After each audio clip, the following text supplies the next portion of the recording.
विशेषतः महाराष्ट्रामध्ये मार्गशीर्ष महिन्यात गुरुवारी महालक्ष्मी व्रत मोठ्या उत्साहाने केलं जातं। दिवाळीनंतर थंडावलेला हा उत्साह मार्गशीर्ष गुरुवारच्या निमित्ताने पुन्हा जागृत होतो। आपण दिवाळीला म्हणजे अश्विन अमावास्येला लक्ष्मीपूजन करतो, त्यानंतर मार्गशीर्ष महिन्यात परत आपण महालक्ष्मी व्रताला सुरुवात करतो।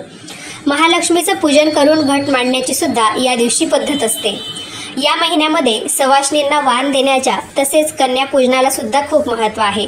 गुरुवारी आपल्याला उद्यापन करायचं असतं। ज्यांना ज्यांना हे व्रत करणं माहीत नाही त्यांच्यासाठी अगदी थोडक्यात पूजाविधी मी तुम्हाला सांगते। मार्गशीर्ष गुरुवारच्या दिवशी सकाळी लवकर उठायचं, अंघोळ वगैरे करायची आणि घट मांडण्याआधी ती जागा स्वच्छ करून घ्यायची, तिथे रांगोळी काढायची। रांगोळी काढल्यानंतर त्यावर आपल्याला चौरंग किंवा पाट ठेवायचा आहे, कपडा अंथरायचा आहे। स्वस्तिक किंवा गोलाकार आकारात तुम्ही त्यावर धान्य ठेवू शकता। उदाहरणार्थ तांदूळ झालं, गहू झालं, तर यापैकी कोणतेही धान्य तुम्ही गोलाकार किंवा स्वस्तिक आकारात ठेवा।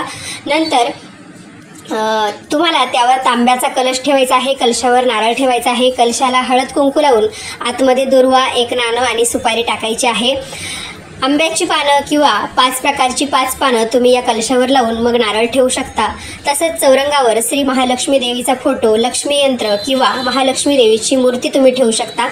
कलशापुढे विडा, खोबरं, खारीक, बदाम, फळं, खडीसाखर किंवा गूळ ठेवू शकता। आपल्या इच्छेप्रमाणे शक्य होईल तसा नैवेद्य तुम्ही संध्याकाळी देवीला दाखवू शकता। त्याचबरोबर महालक्ष्मी देवीचं महात्म्य म्हणजेच महालक्ष्मी देवीची कथा आपल्याला या दिवशी वाचायची आहे। महालक्ष्मीचं हे मार्गशीर्ष महिन्यातलं गुरुवारचं व्रत करत असताना आपण कोणकोणत्या नियमांचं पालन केलं पाहिजे, म्हणजेच कोणत्या चुका आपण टाळल्या पाहिजेत याबद्दल माहिती जाणून घेऊ। तुमच्यापैकी बऱ्याच महिलांचा पहिला प्रश्न असाच येतो की असं म्हटलं जातं की गुरुवारी केस धुवू नये, तर आपण हे गुरुवारचं व्रत करत असताना केस धुतले तर चालतील का? कारण कोणतीही पूजाविधी असो किंवा मंगल कार्य असो, उपवास असो, तर आपल्याकडे केस धुवून म्हणजे चांगल्या प्रकारे अंघोळ करून केस धुवून मगच व्रत वैकल्य केली जातात। तर गुरुवारचं हे व्रत करत असताना सुद्धा आपल्याला केस धुवायचे नाहीये। तर गुरुवार हा गुरुचा वार आहे, गुरुग्रहाचा वार आहे, त्यामुळे या दिवशी जर आपण केस धुतले तर आपल्या घरी दरिद्री येऊ शकते, म्हणून गुरुवारचं हे व्रत करत असताना सुद्धा आपल्याला केस धुवायचे नाहीये। आता काही वेगळी अडचण असेल आणि गुरुवार आला असेल तेव्हा तुम्हाला केस धुवावे लागले, तर अशा वेळी तुम्ही हळद आणि बेसन पीठ एकत्र करून ते तुमच्या केसांना लावून नंतर परत शॅम्पू लावून तुम्ही तुमचे केस धुवू शकता। पण काही आकस्मिक अडचण असेल, म्हणजे एखाद्या महिलेला मासिक पाळी असेल आणि तिचा 4था दिवस जर गुरुवार येत असेल आणि गुरुवारी तिला केस धुणं आवश्यकच असेल, तर अशा वेळी तुम्ही मात्र बेसन पीठ आणि हळद एकत्र करून केसांना लावून मग केस धुवू शकता आणि नंतर परत शॅम्पू लावून केस धुवू शकता। तर असा हा नियम तुम्ही गुरुवारच्या दिवशी नक्की लक्षात ठेवा। यानंतरचा दुसरा नियम किंवा दुसरा प्रश्न तुमच्यापैकी बऱ्याच जणींचा असा येतो की फक्त सौभाग्यवती म्हणजे सुवासिनी महिलांनीच हे उपवास केले पाहिजे का? विधवा, कुमारिका किंवा वयस्कर महिला हे उपवास करू शकत नाही का? तर याचं उत्तर असं आहे की उपवास तुमच्यापैकी कोणीही करू शकतं, भलेही महिला विधवा असो, सुवासिनी असो, कुमारिका असो किंवा वयस्कर असो। इवन महिलाच काय तर महिला आणि पुरुष दोघंही मिळून जोडीने हा उपवास करू शकता। पुरुष सुद्धा सेपरेट त्यांचा महालक्ष्मीचा हा व्रताचा उपवास करू शकता, व्रत करू शकता। सगळ्या प्रकारच्या महिला, पुरुष हे उपवास करू शकता, याला कोणतंही बंधन नाही।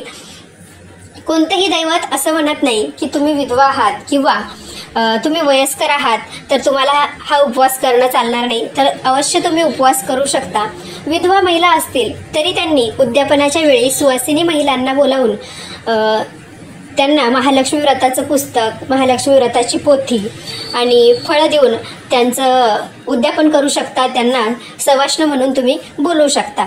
फक्त पूजा करत असताना तुम्ही देवीला जेव्हा हळदी कुंकू लावाल तर स्वतःला फक्त हळद लावायची असते, कारण विधवा महिला शक्यतो कुंकू लावत नाही, तर त्यांनी स्वतःला कुंकू न लावता फक्त हळद लावावी, हा नियम तुम्ही या दिवशी पाळू शकता। यानंतरचा तिसरा प्रश्न जो बऱ्याच महिलांना पडलाय, बऱ्याच महिलांच्या कमेंट्स येत आहेत की आम्ही यावर्षी प्रेग्नेंट आहे, गरोदर आहे, तर आम्ही महालक्ष्मीचं व्रत करावं का? आतापर्यंत म्हणजे मागची काही वर्ष आम्ही महालक्ष्मीचं व्रत केलं आहे आणि यावर्षी प्रेग्नेंट आहे, तर उपवास करावा का? तर यासाठी 2 शक्यता आहे, दोन्ही बाजूने तुम्ही विचार करू शकता। तर बघा, आपण प्रेग्नंट असल्यावर आपल्याला खाण्यापिण्याची काळजी जरा जास्त घ्यावी लागते, कारण आपल्या पोटामध्ये एक जीव वाढत असतो. तर या व्रतासाठी शक्यतो फळं, दूध असाच आहार घेतला जातो. तुम्हाला जर प्रेग्नेन्सीमध्ये काही त्रास होत नसेल, तुमचं सगळं व्यवस्थित चालू असेल, खाण्यापिण्याच्या बाबतीत बऱ्याच महिलांना प्रेग्नेन्सीमध्ये त्रास होतो, तर तुम्हाला स्वतःला उपवास निघणार आहे का आणि याच्याही नंतर विचार करायचा झाला तर आपल्या पोटामध्ये बाळ आहे, त्याच्यामुळे आपण उपवास करणं किती योग्य आहे हे स्वतः ठरवावं आणि नंतरच उपवास करावा.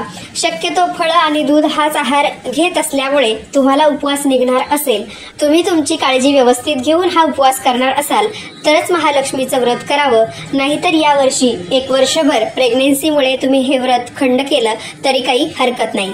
यानंतर या व्रताबाबत विचारले जाणारे काही महत्त्वाचे प्रश्न.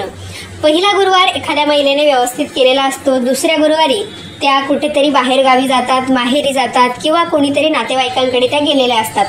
तर तिकडे गेल्यावर आपण हे व्रत करावं का?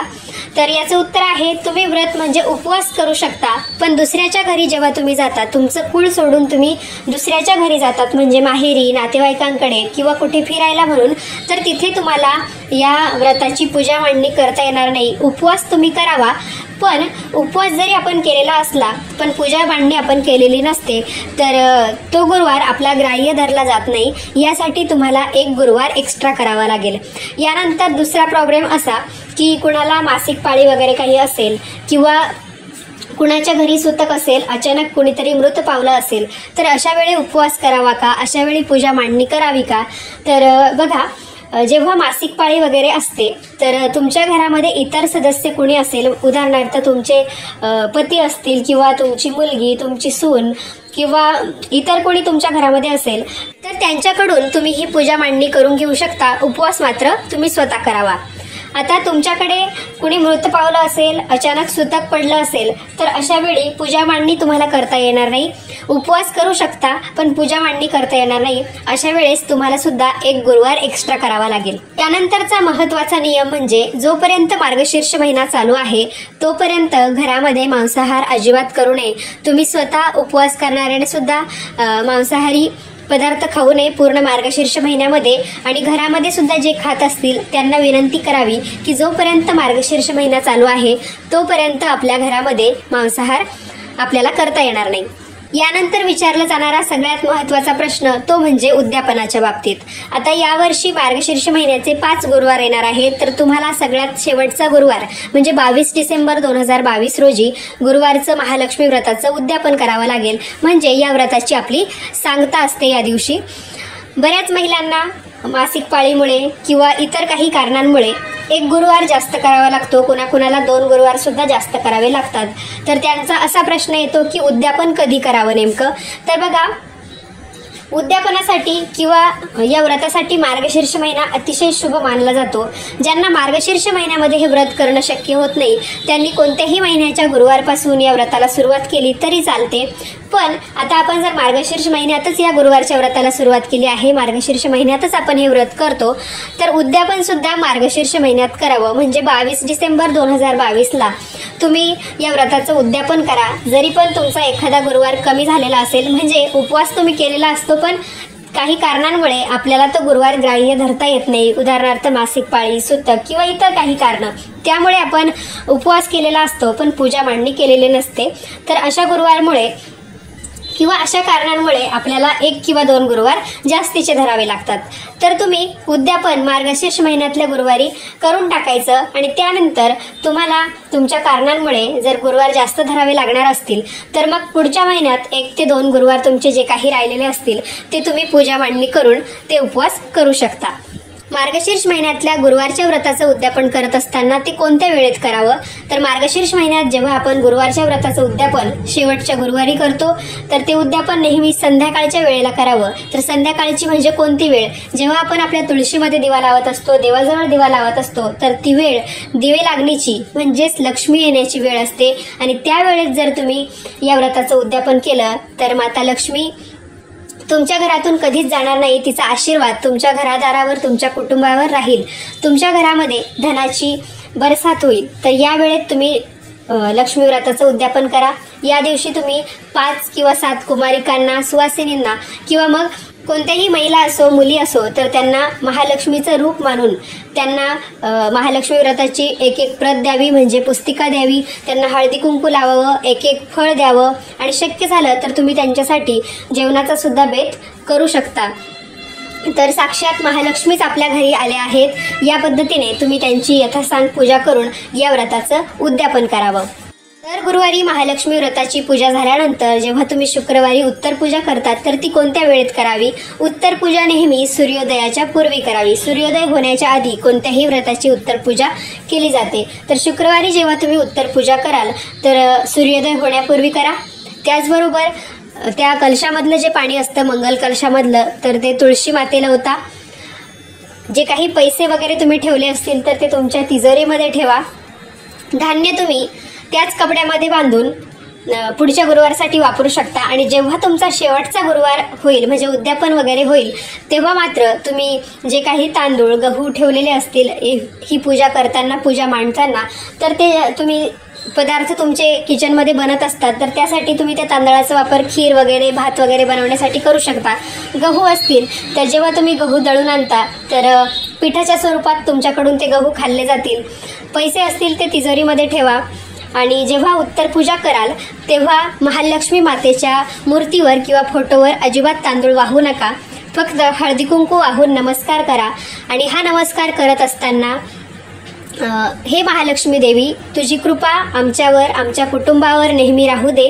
हे व्रत मी जोपर्यंत माझा श्वास आहे तोपर्यंत करील, किंवा तुम्ही जर मनामध्ये ठरवलं असेल की तुम्हाला किती वर्ष हा उपवास करायचा आहे तर त्यानुसार तुम्ही महालक्ष्मी मातेला वंदन करताना सांगू शकता की किती वर्ष तुम्ही हे व्रत करणार आहात, किंवा व्रत करत नसलात तरी पण आम्ही तुझं स्मरण नेहमी करत राहू, तुझी पूजा अर्चा नेहमीच करत राहू, उतणार नाही मातणार नाही आणि घेतलेला हा महालक्ष्मी व्रताचा वसा आम्ही कधीच टाकणार नाही, हे मात्र महालक्ष्मीला जरूर सांगावं। किंवा जेव्हा तुम्ही व्रत मांडणी करत असता, पूजेची मांडणी करत असतात किंवा हे व्रत उपवास करत असतात तेव्हा जर तुमच्याकडून कळत नकळत काही चूक झालेली असेल तर त्यासाठी माता लक्ष्मीची तुम्ही क्षमा मागायची आहे। हे व्रत करत असताना एक मंत्र तुम्हाला लक्षात ठेवून म्हणायचा आहे, तो म्हणजे सर्व मंगल मांगल्ये शिवे सर्वार्थ साधिके शरण्ये त्र्यंबके गौरी नारायणी नमोस्तुते।